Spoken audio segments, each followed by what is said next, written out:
ဒီကနန်းလေးကအားလုံးပဲမင်္ဂလာပါနော်အားလုံးပဲမင်္ဂလာပါဒီ file လေးကဒီကနန်းလေးကကျွန်တော်ပထမတစ်ခေါက်တုန်းကလည်းပြပြီးသွားပြီဒါပေမဲ့နောက်ထပ်တိုက်ဆိုင်မှုလေးတွေ့တာရယ်ဒီဘက်အလုံးမလို့မတင်ဖြစ်တာလေကြည့်တော့ကြည့်ဖြစ်တယ်ပေါ့မတင်ဖြစ်တာလေးရယ်ဒါလေးတစ်ခုတင်ပေးဦးမယ်ဒါလေးတစ်ခုတင်ပေးဦးမယ်ဆိုတော့ကျွန်တော်တို့ဒီမှာဘယ်လိုဖြစ်ထားတာလဲဆိုတော့ဒီ893ရဲ့ဇလန်လေးကဒီလိုလေးတစ်ခုလာရှိနေဒီမှာ2ခွန်6လို့ဖြစ်တယ်2ခွန်6လို့ဖြစ်ပြီးတော့ဒီမှာ132ဆိုတဲ့ခဏလေးတစ်ခုလာထောက်ထားတယ်ပေါ့1ခွန်32ရဲ့တစ်ချိန်2ချိန်3ချိန်4ချိန်5ချိန်မှာကြာမယ်ဒီ893စီကျွန်တော်ဒီလိုယူကြည့်တယ်ပေါ့ဒီက8ရယ်ဒီက3ရယ်ဒီက9ရယ်လို့893ကိုဒီ893ကိုထည့်လိုက်တယ်လို့ယူဆကြည့်တဲ့အခါ893ကိုထည့်လို့ရတဲ့တစ်ခုကဒီမှာထက်ရှိနေတယ်ပေါ့ဒီမှာ6ခွန်2လို့ထောက်ထားပြီးတော့အချင်းတူတူမှာပဲ3.1နဲ့ဆိုတာရှိတယ်ပေါ့3.1နဲ့ကဒီချိန်2ချိန်3ချိန်4ချိန်5ချိန်မှာထည့်မယ်ကနန်းဒီ893လို့ထည့်ခြင်းနဲ့ထည့်လို့တစ်ခေါက်ကျွန်တော်ပြပြီးသားရှိတယ်ပေါ့အဲ့ဒီ893ထည့်ခြင်းနဲ့ထည့်ပေါ့အဲ့ဒီ893ကိုမထည့်ဘဲနဲ့ဆိုလို့ရှိရင်ကျွန်တော်သူ့အပေါ်ကဒီမှာရှိရနော်ဒီမှာဒီ893နဲ့ကျွန်တော်ပြပြီးသားနော်ဒီ938ကိုထည့်တာလားပေါ့ဒီ398ကိုထည့်တာလားဒါမှမဟုတ်ဒီဇောင်း3လုံးကိုထည့်ရင်လည်းဘယ်လိုဆိုတာမျိုးတွေကျွန်တော်ပြပြီးသားနော်ဆိုတော့အဲ့မှာအဲ့ဟာတွေထည့်လို့ရှိရင်တော့ဒီမှာဒီကဏ္ဍမျိုးတွေထည့်လို့ရတယ်ဆိုတဲ့ခါမျိုးတွေဒီ9တက်ခွန်ဆိုတဲ့ကဏ္ဍတွေထည့်လို့ရတယ်ဆိုတာပြပြီးသားဒါပေမဲ့ဒီမှာတိုက်ဆိုင်နဲ့ဒီမှာ3.8 9ဆိုတဲ့ခဏလေးတစ်လုံးထည့်လို့ရတဲ့သဘောရှိတယ်ပေါ့3.9 3.8ကိုသူ့ပုံစံတိုင်းထည့်မယ်ဆိုလို့ရှိရင်ဘယ်လိုထည့်မလဲဒီမှာ8ဒီမှာ8ဒီ8ကိုထိပ်စီးထည့်တယ်ဒီမှာ3ကိုနောက်ပိတ်ထည့်တယ်ဒီမှာ9ကိုအလဲတိုင်းထည့်တယ်ဆိုလို့ရှိရင်တော့ဒီက3ကိုထိပ်စီးထည့်ရမယ်ပေါ့နော်3ကိုထိပ်စီးထည့်ပြီးတော့3ကိုထိပ်စီးထည့်မယ်ဒီမှာ8ကိုနောက်ပိတ်ထည့်မယ်9ကိုအလဲတိုင်းထည့်မယ်ပေါ့3.89ဆိုပြီးတော့သူ့ပုံစံတိုင်းတော့ဒီမှာ8ကိုထိပ်စီးထည့်ရဆိုရင်3က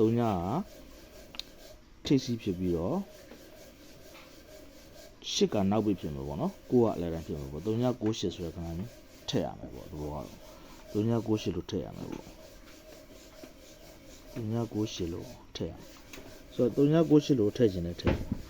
အဲ့နေရာမှာထပ်ပြီးတော့ကျွန်တော်ထပ်ပြီးကြည့်ရအခါဘာတွေရှိလဲဆိုတော့ဒီမှာဒီ938ကိုထည့်တာဆိုလို့ရှိရင်ဒီမှာဘာထည့်လို့ရလဲဆိုတော့ဒီမှာ1.6ဆိုတဲ့ခဏတစ်လုံးထည့်လို့ရပါအောင်ထည့်လို့ရပြီးတော့ကျွန်တော်နောက်ထပ်ဒီမှာဒီ938ကိုထည့်တယ်ဆိုလို့ရှိရင်ကျွန်တော်ဒီမှာဘာဖြစ်မလဲ833ဆိုတဲ့833ဆိုတဲ့833ဖြစ်ပြီးတော့နောက်တစ်ခုကဘာ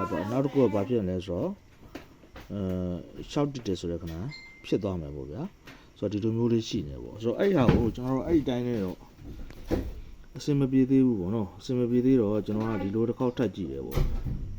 ဒီလိုတစ်ခေါက်ထပ်ကြည့်တယ်ဆိုတော့ဘယ်လိုမျိုးတစ်ခေါက်ထပ်ကြည့်တာလဲဆိုတော့ကျွန်တော်တို့နောက်တစ်ခုကဘာဖြစ်မလဲဆိုတော့ဒီမှာကြည့်မှာပေါ့ဒီမှာခွန်တစ်လေးလို့ထောက်ထားတယ်ပေါ့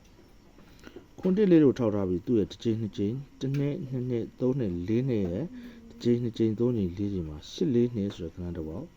လာထွက်ထားတာရှိလာထွက်ထားတော့အဲ့ဒီခဏကိုဒီ8ဒီလေးဒီနှစ်ဆိုပြီးတော့8လေးနှစ်လို့တခါတည်း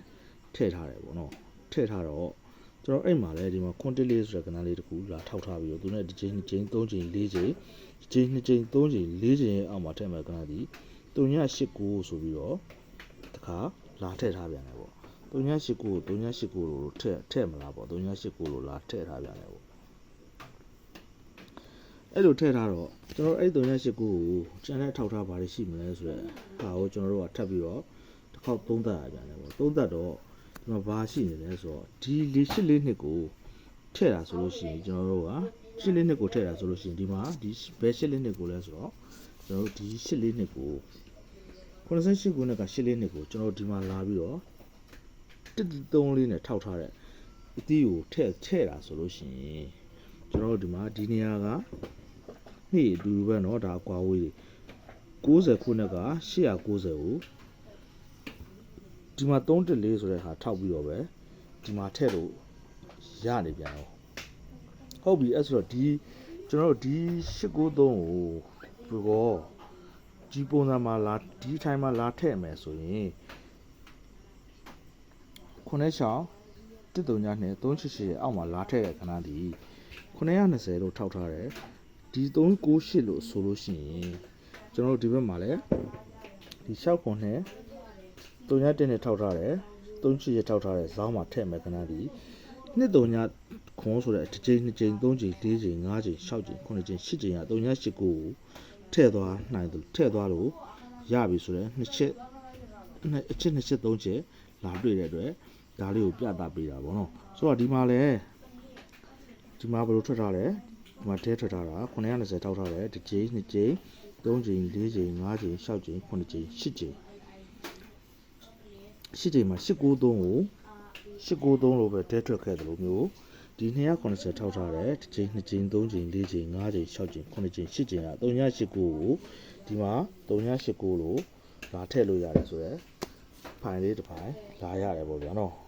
ဆိုတော့ဒီမှာကျွန်တော်ကဒီမှာ389ကို389လို့ပဲတဲထည့်ပေးလိုက်မယ်ပေါ့ဆိုတော့ဒီလိုမျိုးလေးလာရတယ်ပေါ့389ဆိုပြီးတော့